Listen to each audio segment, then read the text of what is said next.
আমি বক্তব্য রাখতে আগ্রহ প্রকাশ করেছেন। প্রথমে আমি ডাকছি কবি আবু জাফর সালেহী, প্রভাষক, বীরশ্রেষ্ঠ নূর মোহাম্মদ পাবলিক কলেজ। তাকে আমি অনুরোধ জানাচ্ছি বক্তব্য রাখবার জন্য।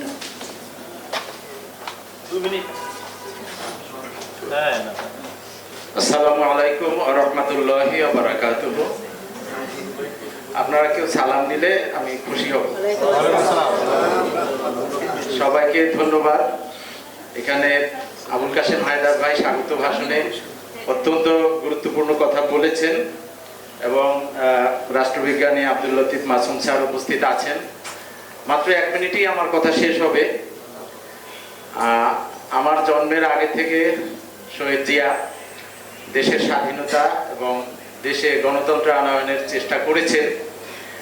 আমি শুধু একটা কথায় বোঝানোর চেষ্টা করব যে শহীদ জিয়ার এই রাজনৈতিক আবির্ভাব যদি না হতো তাহলে পৃথিবীর ইতিহাস জানতো না কোনো মিলিটারি পারসন গণতন্ত্র আবাদ করতে পারে।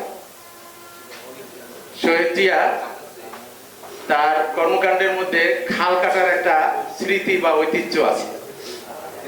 আমি ছোট মুখে এই কথাটা না বলে পারছি না যে গণতন্ত্রের খাল কেটে তিনি সবাইকে উদার আহ্বান করেছেন। ওই খালের ভিতরে মাছের সাথে কুমিরও চলে এসেছে, যে কুমিরের হাতে হয়তো তার একদিন প্রাণ চলে গেছে অনাকাঙ্ক্ষিত ভাবে। আমরা যারা শহীদ জিয়ার আদর্শ ধারণ করি, আমরা উদার গণতন্ত্রের জন্য খাল কাটবো, কিন্তু কুমির আনবো না। এতটুকু সতর্কতার আবেদন রেখে শেষ করছি। আসসালামু আলাইকুম।